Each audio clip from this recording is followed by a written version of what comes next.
السلام علیکم ورحمۃ اللہ وبرکاتہ۔ آپ یوٹیوب چینل دیکھ رہے ہیں، میں فرم خورشید ہوں۔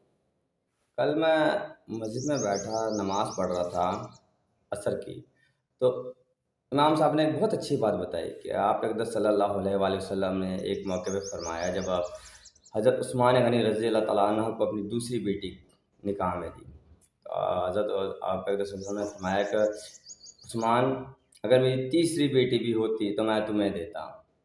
ابھی امام مسجد صاحب نے ایک اور بات بتائی، انہوں نے کہا کہ کئی روایت میں یہ بھی سنا ہے کہ اگر میری 40 بیٹیاں ہوتی تو میں عثمان میں تمہیں دیتا۔ ٹھیک ہے نا؟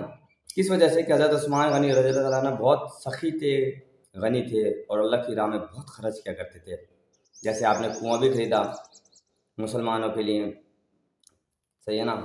جنگ تبوک کے موقع پہ بھی بہت، یعنی ہر موقع پہ بہت دیا۔ اور جب مدینے میں قحط تھا تو حضرت عثمان غنی رضی اللہ عنہ نے اپنا سارا غلہ، جس کا کہتے ہیں کہ پہلا اونٹ مدینے میں تھا تو آخری اونٹ شام میں تھا، وہ سارا کا سارا غلہ اللہ کے راہ میں مدینے کے لوگوں کو ہدیہ کر دیا، سخاوت تھی۔ لیکن مجھے ایک بات بتائیں، کیا آپ صلی اللہ علیہ وسلم یہ بات اس سچویشن میں کہتے کہ اگر حضرت صلی اللہ علیہ وسلم کو پتہ ہوتا ہے کہ حضرت عثمان غنی رضی اللہ تعالیٰ عنہ ناپ تول میں فرق کے ساتھ تجارت کرتے ہیں، کبھی نہ کہتے؟ میں ایسے ہی سمجھتا ہوں، کیونکہ اللہ کے حکم کے خلاف ہے۔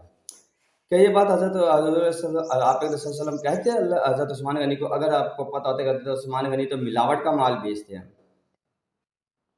ہمیشہ آدھا علم لا علمی سے زیادہ خطرناک ہوتا ہے، ٹھیک ہے نا؟ تو امام مسجد صاحب نے آدھی بات تو بتا دی، اور ان لوگوں کو بھی یہ بتا دیا کہ جی آپ اللہ کی راہ میں خرچ کریں۔ یہ نہیں بتایا کہ ایمانداری کی کمائی ہو، رشوت والی کمائی نہ ہو، ملاوٹ والی کمائی نہ ہو، ناپ تول میں فرق والی کمائی نہ ہو۔ یہ نہیں بتایا، یہ بتا دیا کہ اللہ کی راہ میں خرچ کریں۔ یہ نہیں بتایا کہ حضرت عثمان غنی کی کمائیاں ان بے ایمانیوں سے پاک تھیں، یہ نہیں بتایا۔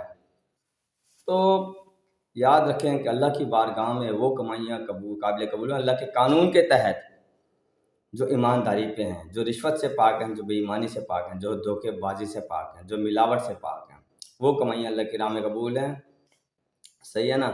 اور جنید جمشید کی میں نے جب بیان سنا تو اس نے کہا کہ میں نے گانے سے کمائی بھی اپنی ساری کی ساری کمائی نکال دی، جب مجھے علماء کرام نے بتایا کہ یہ کمائی حرام کی ہے، حلال نہیں ہے، تو میں نے ساری کمائی نکالی۔ اور میرے پاس ایک دن 100 کا نوٹ تھا، جب میں نے اپنی بیوی کو کہا کہ آج میرے پاس اور پیسے نہیں ہیں، مجھ سے کھانے کے لیے پیسے مت مانگو۔